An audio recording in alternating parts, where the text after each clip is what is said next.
Welcome back to Kleppers Corner. Today in history, the only show where one man attempts to hold all of history together with nothing but sarcasm, caffeine, and that one semester of World Civ where the professor spent 45 minutes describing Charlemagne's calves. Today, December 4th, is our playground. And like most playgrounds, it contains both joy and deeply questionable decision-making. This is a day that has shaped empires, launched wars, fueled revolutions, burned casinos, invented rock riffs, jammed with Elvis, and gave artillery units an excuse to get hammered in the name of a saint who was allegedly killed by lightning. December 4th isn't a date. It's a greatest hits album of human chaos. Let's dive in. Segment 1, Kings, Crusaders, and one very awkward feudal HR meeting, the Treaty of Paris, 1259. If you've ever felt embarrassed returning an item at Walmart, imagine being Henry III in 1259. December 4th marks the day he basically walked up to Louis IX of France and said, "Hey, remember all those giant chunks of France my ancestors stole? Yeah, that's all you now. My bad." This wasn't a treaty. This was a medieval unfollow button. Henry gives up Normandy, Anjou, Maine, Touraine, and Poitou. Louis gives him Gascony, which is basically saying you lost the mansion, the yacht, the family crest, and the beachfront villa, but here's a shed you can still technically call yours.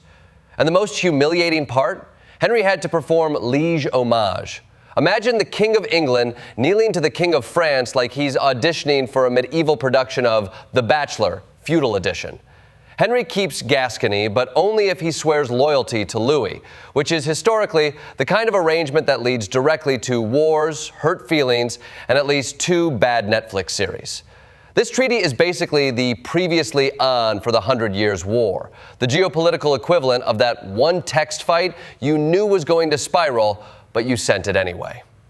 Segment 2, Religion Reloaded. The Council of Trent ends, 1563. On December 4th, 1563, the Council of Trent slammed shut like a Vatican group chat after a spicy meme. After 18 years of arguing, debating, and probably at least 3 bishops falling asleep mid-session, the Catholic Church declared, "We've decided everything." And by everything, we mean everything. Purgatory? Real. Saints? Real. Images in churches? Yes, please. Preferably dramatic, gold-plated, and visible from space. Indulgences? Still valid. Just don't sell them like baseball cards this time. It's the day the Catholic Church basically said, "Protestants, we've heard your concerns, and we're going to go in the complete opposite direction." It's like responding to a complaint about too much glitter by bedazzling the entire building. The council ended with an anathema, a fancy word for "you're wrong" and also excommunicated, enjoy the afterlife. The church walked out of Trent like a contestant on RuPaul's Drag Race after winning a challenge, confident, dramatic, and with a brand new aesthetic. Segment 3, Hobbes checks out, 1679 and the death of the OG doomscroll philosopher. Thomas Hobbes dies on December 4th, 1679, presumably after one last "I told you so." This is the man who looked at humanity and said, "We are terrible, we are chaotic, we are wild animals in wigs. We need a giant metaphorical sea monster to keep us from stabbing each other."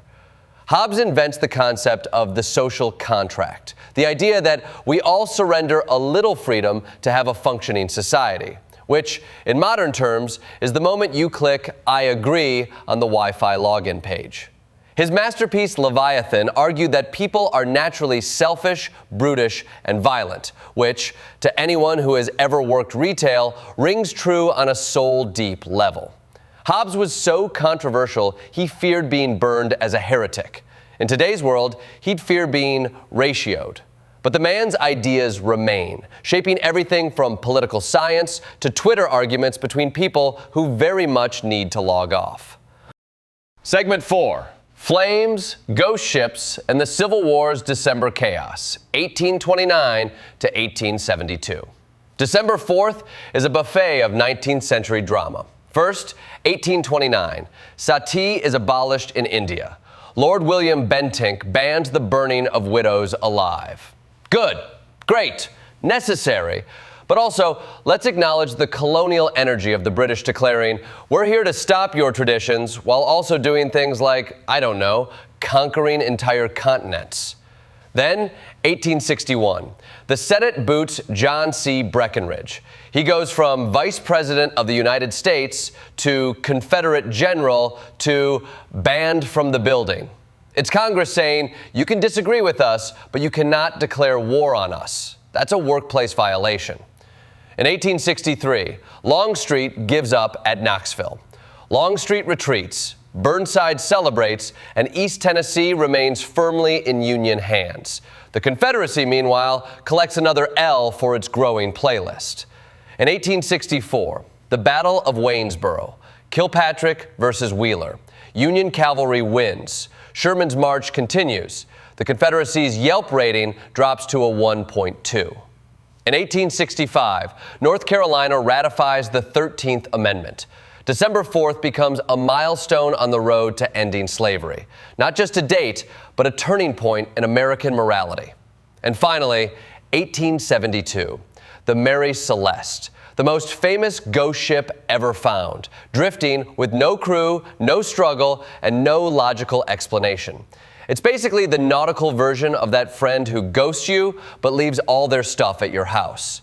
Arthur Conan Doyle later wrote a fictionalized account so dramatic people thought it was real, which means fake news was alive and well in the 19th century, it just wore better hats. Segment 5, Smog, Assassinations, and Missiles, the 20th century's December 4th. December 4th in the 20th century is like a mixtape that starts with diplomacy, takes a hard left into environmental collapse, and ends with missile warfare. 1918, Woodrow Wilson sails for the Paris Peace Conference, the first U.S. president to leave the country while in office. He goes with his idealistic 14 points, which the Allies immediately treat the way you treat the vegan option at a barbecue. Politely acknowledged, lightly ignored. 1952, the Great Smog of London begins forming. Imagine a fog so thick you can't see your own feet. Imagine air so acidic, it's basically lemon juice with coal sprinkled in. Imagine trying to ride a bus and the driver says, "I can't see the road, but hey, vibes." Thousands die. Parliament panics. London learns the difference between moody Victorian fog and apocalyptic lung destroyer. 1969, the assassination of Fred Hampton, a 21-year-old civil rights leader drugged, targeted, and killed in a raid that fired nearly 100 rounds while the Panthers fired 1. A tragedy, a cover-up, and one of the most blatant abuses of state power in American history. December 4th forces us to remember how institutions behave when they fear real change. 1971, Operation Trident. India launches a naval strike on Karachi that turns the Pakistani fleet into a scrapyard. 3 missile boats, 1 night attack, total devastation. It's the military version of a perfectly executed group chat roast. 1992, Operation Restore Hope. Bush sends U.S. troops into Somalia to stop warlords from starving civilians. A rare moment when America says, "We're here to help," and actually means it. At least at the start. But like every 90s intervention, it ends with mission creep and a movie starring Josh Hartnett. Segment 6, Rockets, Riffs, Rovers, and Revelations, 1927 to 1998. December 4th also belongs to science geeks, rock fans, and space nerds. 1927, early penicillin treatment. Before Fleming gets the credit, Dr. John McGowan may have pulled off the earliest successful human penicillin treatment. Science history is full of these stories. One guy does the work, another guy gets the statue, and somewhere a lab assistant mutters, "I did half of that." 1965, Gemini 7 launches. 2 astronauts in a tiny capsule for 14 days. This is less space adventure and more bad Airbnb. They float in their underwear, eat space mush, and try not to punch each other. But they also host the first ever space rendezvous, proving that humans can dock with another spacecraft, a skill vital for reaching the moon. 1996, Mars Pathfinder launches. Sojourner becomes the first Martian rover. A microwave-sized robot rolls around Mars, pokes rocks, and becomes so iconic that NASA still makes shirts about it. 1998, STS-88 launches. The ISS begins assembly. Americans and Russians connect modules in orbit, proving that even after the Cold War, we can still build something together, as long as it costs billions of dollars and floats in space. Segment 7, Smoke on the Water, Elvis in the Studio, and a saint with a lightning problem. Culture on December 4th, 1956, The $1 Million Quartet. Elvis, Johnny Cash, Jerry Lee Lewis, and Carl Perkins accidentally create the most chaotic boy band in history. They record gospel songs, crack jokes, and invent a genre between takes. It's musical lightning in a bottle, but like the nice lightning, not the St. Barbara kind. 1971, Montreux Casino burns down. A fan fires a flare gun during a Frank Zappa concert. The casino burns, Deep Purple watches from across the lake, and bam, Smoke on the Water is born. The riff so iconic, you can hear it echo whenever a teenager picks up a guitar and the music store employee dies a little inside. 1980, Led Zeppelin breaks up. Bonham dies. The band ends. No replacement, no faking it, no Zepp without Zepp. Just three men saying it's not the same without him. On December 4th, an era ends, and the air fills with the sound of every future dad saying, "You kids don't know real music." St. Barbara's Day, patron saint of artillery.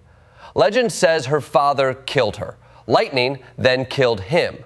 Artillery units worldwide hear that and go, "Yes, this is our girl." December 4th becomes a night of artillery punch, ceremonies, and grown adults saying, "St. Barbara, protect my big boom stick." In conclusion, December 4th is a day that refuses to fit neatly into any category. It's political humiliation, religious reinvention, philosophical pessimism, Civil War chaos, maritime mystery, smog-induced panic, state violence, missile warfare, humanitarian intervention, rockets, rovers, rock concerts, and saints with questionable family dynamics. It's a microcosm of humanity itself. Brilliant, flawed, ambitious, reckless, curious, creative, destructive, and occasionally inspired. History doesn't repeat, but on December 4th, it definitely rhymes. Loudly, weirdly, and often with a power chord.